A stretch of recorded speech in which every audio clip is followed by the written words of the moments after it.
Hey everyone, welcome back to Pine Hollow Auto Diagnostics.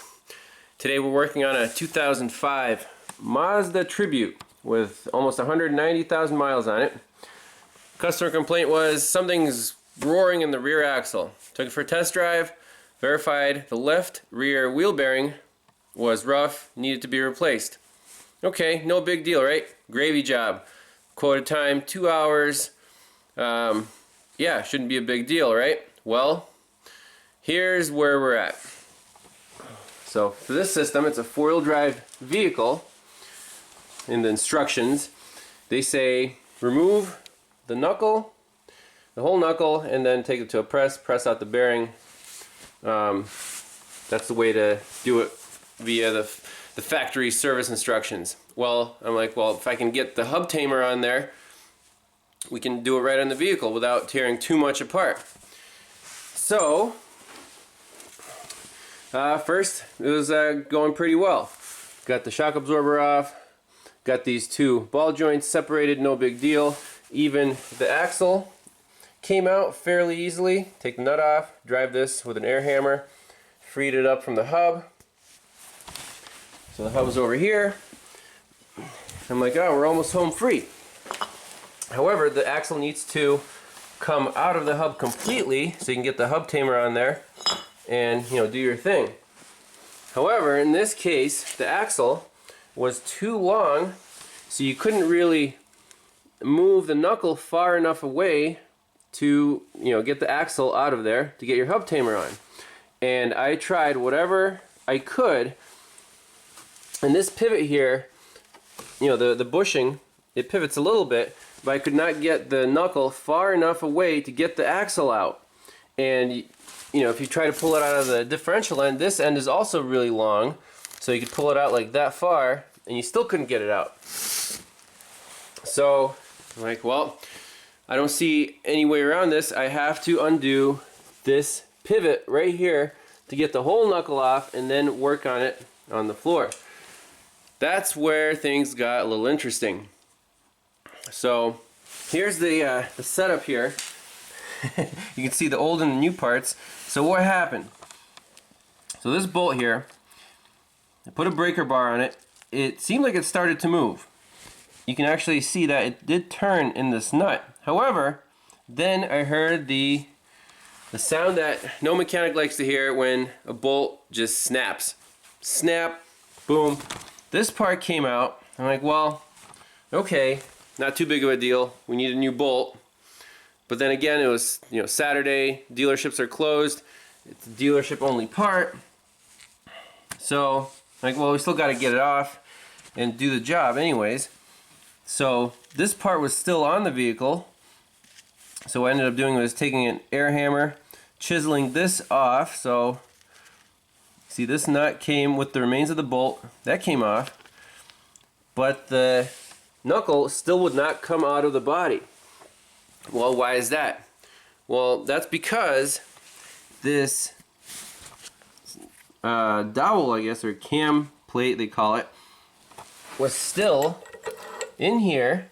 So this washer, you know, came off. It's not supposed to, but you can see how much it sticks out past the inner dowel and the bushing here. So it's still trapped in the frame of the vehicle. More air hammer. I actually chiseled through the remaining dowels and I got the thing off. So it chiseled kind of flush with this inner dowel and the bushing. So I got the knuckle off the vehicle. So now I'm like, well, what do we do now? A new bolt wasn't really going to cut it because you still need this dowel to actually take up, you know, the slack in here. See, the dowel fits in here, but if I just put the bolt in, it would be kind of not correct. It would be have all this free play. You know, if you tighten it up enough, I guess it would work. But again, we don't half-ass things here. We have to do it right. So this morning, I went to the Mazda dealership. Oh, wait a minute. Back up a little bit. This gets better. I put the new bearing in here. I put the hub on with the hub tamer. Everything was perfect. And then I see this laying on the ground. I'm like, oh, you gotta be kidding me. I forgot to put the snap ring on. So I took the hub back out, and that actually separated the new bearing. I'm like, well, hopefully it goes back together. It did not. It ruined the new bearing, so I had to get that warrantied out. Luckily, my parts store here, Fisher Auto Parts, they were great people. They warrantied it out, even though it was completely my fault. I was willing to pay for the part out of pocket again. So I got a new bearing. Then I went to the Mazda dealership. I'm like, well, I need these parts here. I actually have them written down in my notebook. Let me grab the notebook and show you which parts I wanted.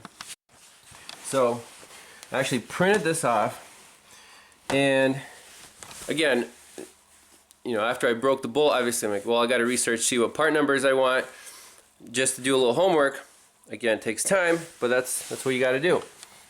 So on the Mazda website, you know, OEM parts catalog, I couldn't for the life of me find the actual part number for the bolt. See, there's the bolt, there's the cam, little cam piece there, then the bushing itself, and then the nut, or the end, you know, the special nut with the cam plate attached to it.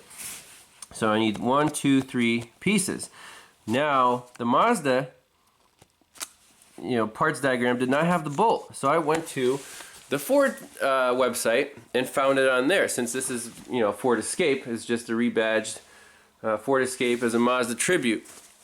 So anyways, I'm at the Mazda dealership, and like I couldn't find it on the Mazda website. Here's the Ford numbers. I want this, this, and this. So the guy's like, well, let's look it up. He goes to the catalog, and in the Mazda catalog, in the dealership parts department, they could not find this bolt right here, the one that I snapped. They could not find it.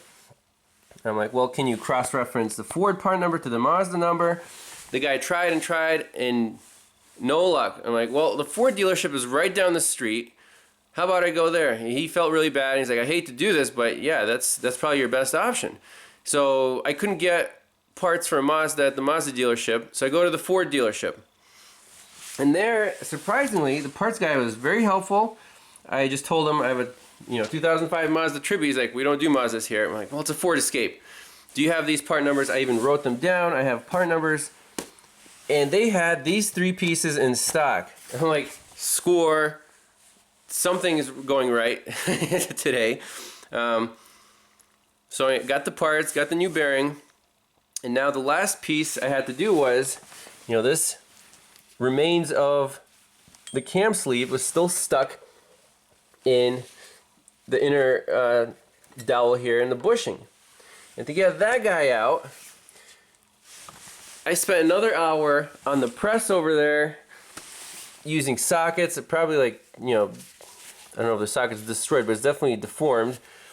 Maxed out the 12-ton shop press, and this thing came out so hard, it felt, you know, it was like exploded, you know, 1, 2, 3 times. Finally got that sucker out. So now the new cam dowel fits in the bushing. Hooray! I know you guys said, well, why don't you replace the bushing? The bushing is fine. It's not torn. And, you know, we're not rebuilding the whole vehicle here. We just want to get it back together in the right way, send it down the road. Because, again, you know, people who own and drive these used rusty vehicles obviously don't have that much money. Otherwise, they'd probably buy something newer and better. But ironically, you know, a simple wheel bearing job like this can turn into a nightmare. And, you know, how do you charge for that? As I quoted them, you know, like 2.5 hours, because I assumed things would be a little rusty. But now I said we need all these new parts. That's like $60, believe it or not, for these specialized, you know, cam, bolt, plate, etc.